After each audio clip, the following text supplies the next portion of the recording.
Bonjour, je suis Cyril et je vais vous présenter le Costa Rica. Effectivement, j'ai choisi la famille pour diverses raisons que je vais vous expliquer. Si on peut passer sur voilà, sur la première slide ici.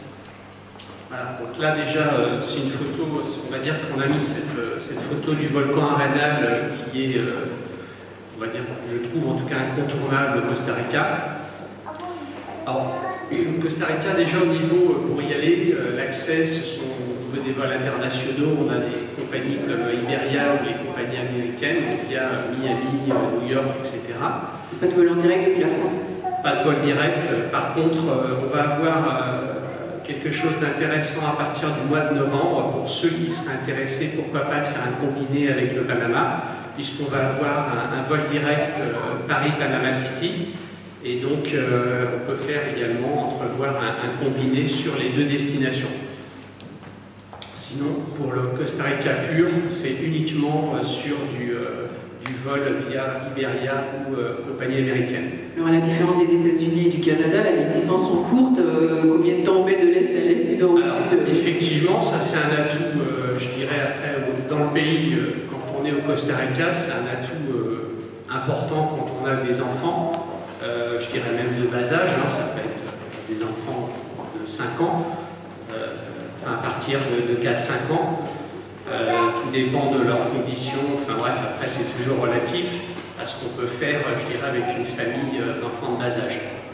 Mais c'est vrai qu'il y a un atout qui est incontournable au Costa Rica, c'est que les distances sont très courtes. Quand je dis très courtes, on va dire pour aller par exemple de San José au Pacifique, sur le Pacifique central, c'est à peu près 3h30 de route. Les routes sont de très bonne qualité, donc c'est facile en autotour, on va dire, de faire des stops régulièrement sans contrainte de fatigue de route en voiture. Donc ça, c'est un atout important.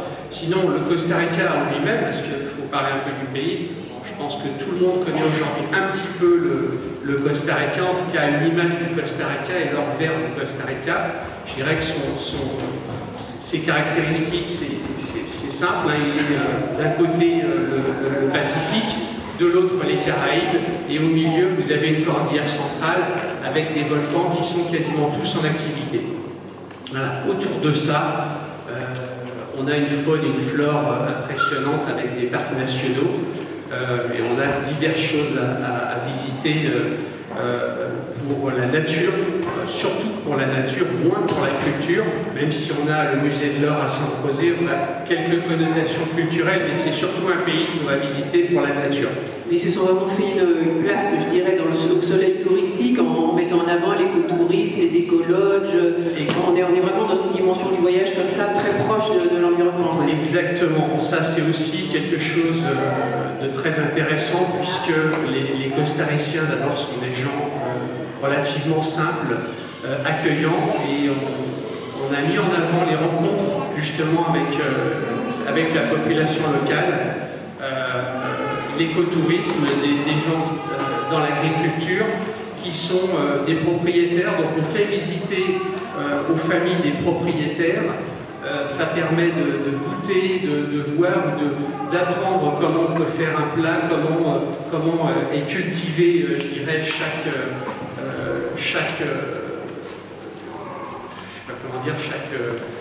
type, je dirais, que ce soit d'agriculture, que ce soit des ananas, que ce soit des bananes, etc., etc. Il y a une grande variété d'agriculture, et c'est vrai que c'est fait dans des conditions plutôt biologiques. Donc c'est vrai que les Costariciens aiment bien montrer leur façon de faire et leur savoir-faire, et c'est l'intérêt, puisque ce qu'aiment les gens en général, c'est comprendre comment ils font, pourquoi ils font comme ça, et c'est l'échange avec les autres. Donc c'est un milieu totalement tropical. Quand on a des enfants, c'est quoi? C'est chaud, humide, il y a des moustiques, tout ça, ou c'est variable, hein. Quand on est, les températures sont variables quand on est en bord de mer et quand on est en altitude, hein, puisqu'on a quand même des volcans qui montent à 3008, donc c'est vrai que c'est variable. On est sur, en général, on est sur une température de 25-30 degrés. Toute l'année? Toute l'année. Après, effectivement, il faut être très vigilant par contre au Costa Rica avec les saisons, saison sèche et saison des pluies. Et ce sont, on va dire qu'on peut aller au Costa Rica quasiment toute l'année. Il y a certains mois que je déconseille fortement, mais en fait, selon les régions où on va, on sera baigné par un climat qui sera favorable ou défavorable. Il y a des périodes de l'année qui seront favorables pour toute région, mais il y a aussi des régions qui seront intéressantes. Par exemple, si on fait les Caraïbes et si on va sur la partie des volcans, ou les volcans et le Pacifique. On peut avoir des régions qui seront contraires en termes de climat. Donc ça, c'est intéressant et très important à bien maîtriser cette partie avec notre agent local. Et alors, qu'est-ce qu'on peut faire de sympa avec des enfants au Costa Rica? Alors, justement, il y avait une chose, moi, qui m'avait marqué, puisque j'ai eu récemment des amis qui sont partis, ils m'ont dit j'ai envie d'aller au Costa Rica. C'est une famille avec 2 enfants qui ont à peu près l'âge des miens, et je leur ai donné une idée de cabane dans la forêt. Et alors là, ça, ils ont adoré dormir dans une cabane, dans une forêt, bon, avec des bonnes conditions. Mais et là, tout de suite, ça a mis les parents... les enfants étaient motivés. Bon, je les avais en face de moi, c'était facile. Mais ils étaient motivés et ils avaient envie tout de suite de se dire, oui, ils avaient dans leur esprit ils étaient déjà au Costa Rica, ils étaient déjà dans leur cabane en train de dormir. Sinon, pour être plus simple, d'une manière générale, sur le Costa Rica, on peut aller, on va dire, pour moi, avec les enfants, quasiment dans toutes les régions du Costa Rica. C'est surtout une question de durée de transfert, puisque dès qu'on va dans le sud du Costa Rica, on aura des transferts qui sont un petit peu plus longs. On va dire qu'il faut 6 à 8 heures de voiture, ce qui est un petit peu plus contraignant.